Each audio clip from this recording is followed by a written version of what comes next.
আসসালামু আলাইকুম রহমতুল্লাহি ওয়া বারাকাতুহু।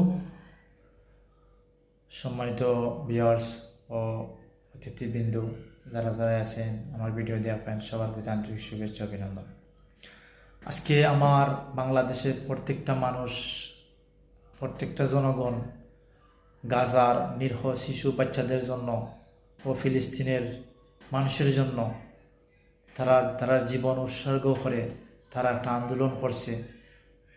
এই আন্দোলন অত্যন্ত সুন্দর ও সফল হইছে ও হইতাছে।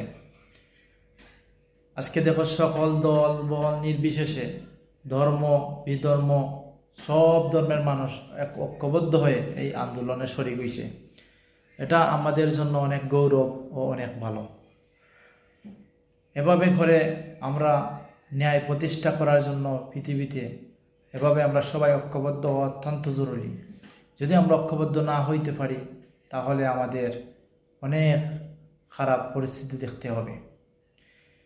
তো আমার ফিলিস্তিনের মা বোন শিশু বাচ্চাদেরকে ইসরায়েলের হানাদার পশু এরা হত্যা করতেছে নির্বিচারে ও নিরপরাধে।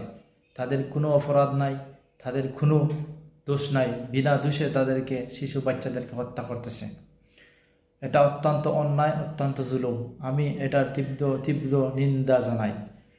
আর আমি আমার বাংলাদেশের সমস্ত মুসলমান ভাইদেরকে ও যারা যারা যত ধর্মের ভাইয়েরা আছেন, যারা আপনারা এই মিছিলে অংশগ্রহণ করছেন, সবার প্রতি আমার আন্তরিক শুভেচ্ছা ও ভালোবাসা অভিনন্দন।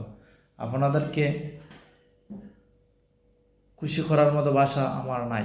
তারপর আমি বলতেছি আপনাদের অশেষ অশেষ শুকরিয়া যে আপনারা এই আন্দোলনে শরিক হইয়া সারা পৃথিবীর মানুষে দেখাইছেন যে আপনারা ফিলিস্তিনের জন্য আপনাদের অন্তরে কতটুক মহাব্বত, কতটুক মায়া।